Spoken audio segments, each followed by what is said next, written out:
Samantala, update sa pagresponde ng Bureau of Fire Protection sa kasagsagan ng bagyo at habagat ating pag-uusapan kasama si Fire Superintendent Anthony Arroyo, ang tagapagsalita ng Bureau of Fire Protection. Sir Anthony, magandang tanghali po at welcome back sa Bagong Pilipinas ngayon. Yes, Sir Joshua, magandang tanghali rin po at maraming salamat muli sa pag-imbita po sa inyong programa. Together with Yusek March, ma'am, no? Yes, magandang hapon po sa inyo po. Yes, Sir Anthony, update po muna tayo. Ano na po ang pinakahuling assessment sa inyong response operations sa mga lugar na naapektuhan ng Bagyong Maymay at Habagat? Yes, Sir Joshua, no? At for the information of everybody, ang Bureau of Fire Protection po ay palaging alisto at alerto para tumugon sa mga sakuna or kahit ngayong panahon ng tag-ulan sa ilalim ng aming programang Oplan Paghalasa or Oplan Paghahanda laban sa sakuna. No? Ito po ay sa mga ganitong tuwing malakas na bagyo o habagat, agaran tinataas ang mga apektadong reyon, mga code blue or heightened alert, specifically po sa regions 1, 2, 3, 4A, 4B, CAR at NCR po para pakilusin ang lahat ng aming kawani at mga kagamitan sa mga nasabing reyon. So currently po ay latest ay nakapag-evacuate, no, katuwang ang iba pang national government agency at LGUs. Ang BFP po ay nakatulong mag-evacuate ng 76,195 individuals. Ito po ay composed of 21,956 na pamilya in collaboration nga po sa iba't ibang ahensya at nag-monitor po ng 753 na evacuation centers. Nakapag-augment din po kami ng 73 activities sa DSWD at iba pang mga LGU, DRRMO para sa mga repacking centers, distribution at hauling ng halos more than 22,000 na boxes of food and non-food items, no, at 13 transportation delivery of relief goods.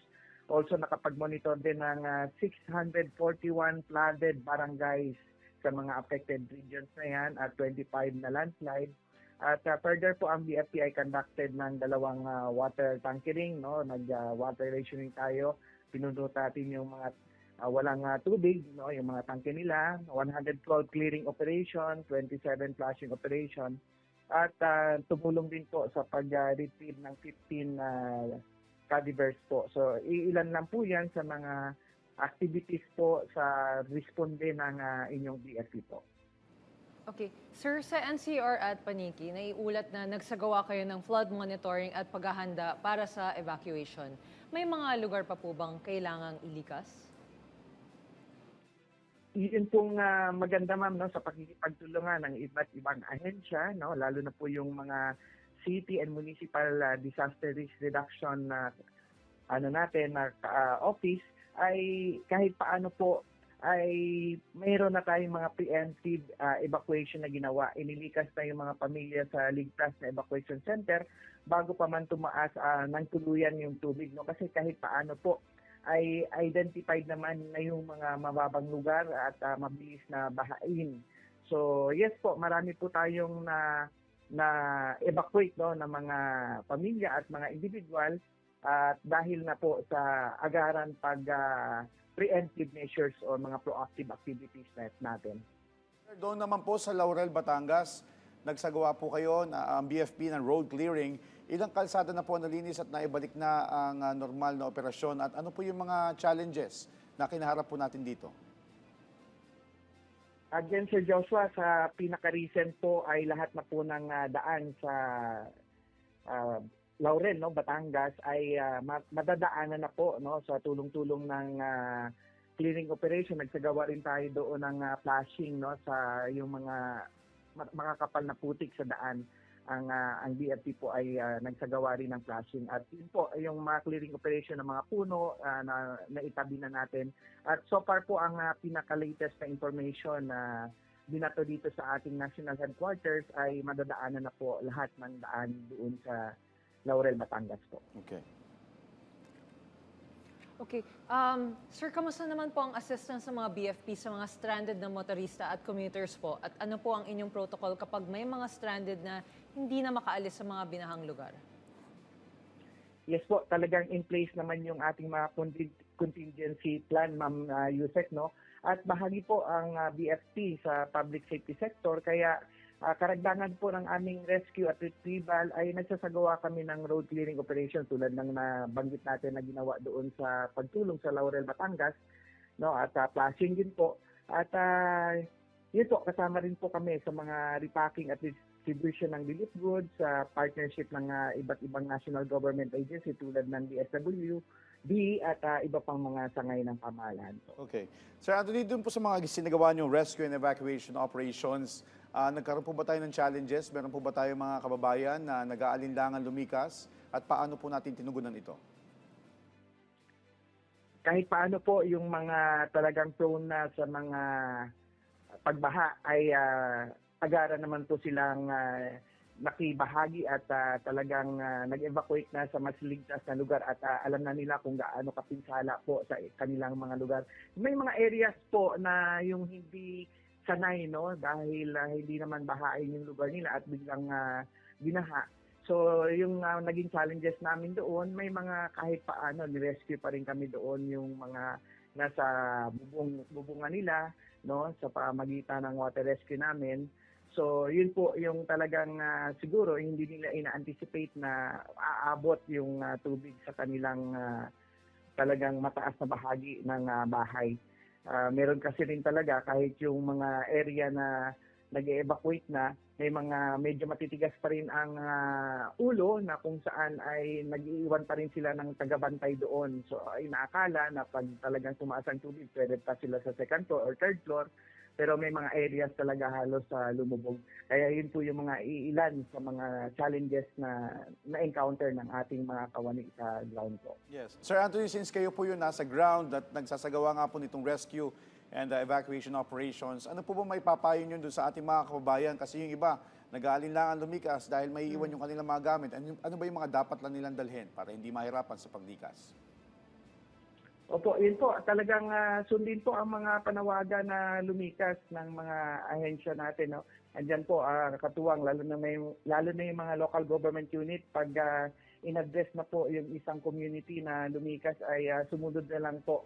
At we make sure naman po sa security ng kanilang mga kagamitan doon kung may mga natatakot na mga mawawala, mga looters, ay kahit paano po meron tayong mga security naman from the PNP and other law enforcement agency to secure po yung community. Kaya yun po, talagang sumunod lang po sa mga panawagan ng mga authorized po na mga representative ng ating national government agency or local government unit. Okay. Sir Anthony, may mga insidente po ba ng rescue o emergency response na naging particular na critical dahil sa mabilis na pagtaas ng tubig? At kung meron po, can you share us the details? Come again, ma'am?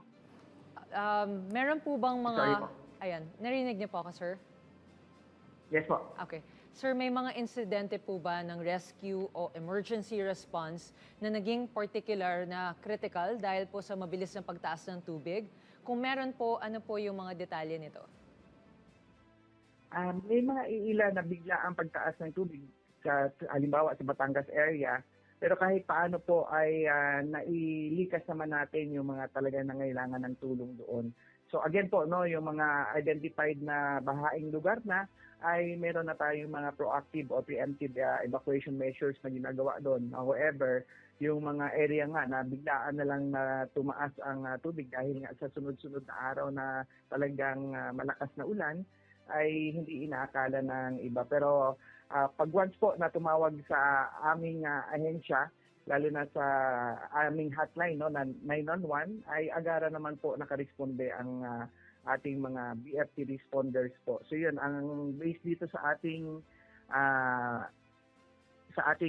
data po, meron tayong nailikas nga na halos 77,000 na individuals. To be specific, 76,195 individuals po. Okay. Sir, dito po sa mga nabanggit nyo na Region 1, 2, 3, 4, A4, B at CAR, maging sa NCR, may mga pangunahing lugar po ba dito na particular po din yung tinututukan dahil po sa panganib ng baha, landslide o road obstruction? Yes, sir. No, sa baha, yun, continuous monitoring tayo. To give emphasis lang po, yung gawa nating latest na demobilization no sa insidente sa Baguio naman no. Ito po ay nangyari doon sa yung sa Gisad, Sorong, Cargozon sa Baguio City no, kung saan na landslide na apektuhan yung 3 kabahayan na kung saan mayroong mga individuals na trap at ang pinaka latest nga po ito po ay nangyari last August 9 ng 7:45 PM at para sa alaman ng lahat ay nakapag-demobilize na po ang BFP at iba pang mga agency doon ng mga 3:19 ng kaninang madaling araw at ang naging aftermath nga po sa 13 na natrap doon ay na i-rescue natin yung 5 na injured no at sa kasawayang palad ay merong 8 fatality. Sir Anthony, balikan ko lang po yung nabanggit nyo kanina no, na ilan sa ating mga kababayan minsan tumatanggi o nag-aalinlangan lumikas dahil ang katwiran nila hindi naman binabaha yung lugar nila pero ngayon ay binabaha na. Ano po yung inyong protocol lalo na doon sa mga ilan nating mga kababayan gaya ng mga senior citizen na ayaw lumikas? Paano po ninyo sila hinihikayat? Opo, ayan po ay talagang iba't ibang ahensya na po ang talagang tumututok dyan, no? Lalo na po yung ating PNP rin para abisuhan sila at ating local government unit sa pakikipag-usap ng kanilang mga barangay chairman o di kaya yung mga community leaders nila para pakiusapan sila na talagang lumikas na at delikado na po sa kanilang lugar. So yan po, kung talagang kailangan i-rescue dahil hindi ang iba kasi ayaw na lumikas kasi yung madaanan daw ay hindi na safe. Kaya yun po ang ginagawa ng tulad ng ginagawa namin na water rescue na sinasakay namin sa aming mga rubber boat o bangka para hatid no sa evacuation area. Okay, Sir Anthony, mensahe at paalala niyo na lang po sa publiko na patuloy na nakakaranas ng baha at masamang panahon. Yes po, maraming salamat muli sa pagkakataon. Ang panawagan natin sa lahat po ay sundin yung mga panawagan na kung kailangan lumikas ay lumikas. At mag-ingat po sa baha dahil po sa leptospirosis, marami po tayong nauulat din na ganyan, yung leptospirosis safety. At pakiusap po, mag-imbak rin po ng go bag. Mahalagang dokumento ay nasa go bag na yan, mga pagkain, kandila, posporo, gamot, mga pangunang lunas, flashlight, at iba pang mga cash or baterya. No? Iwasan pumarada sa tabi ng mga puno at poste ng kuryente. May mga naulat tayo, mga namatay no, dahil sa mga ganyang insidente. At para po sa may mainom tayong tubig, mag-imbak ng tubig. No? At kung talagang kailangan po ang aming tulong, no, huwag mag-atubiling tumawag sa 911. Para kung kailangan yung maglikas o di kaya kahit ano pong emergency, sunog ba yan or any medical emergency, nakaantabay po ang inyong Bureau of Fire Protection. Alright, on that note, maraming salamat po sa inyong oras at sa impormasyon. Fire Superintendent Anthony Arroyo, ang tagapagsalita ng Bureau of Fire Protection. Thank you, sir. Thank you po and God bless.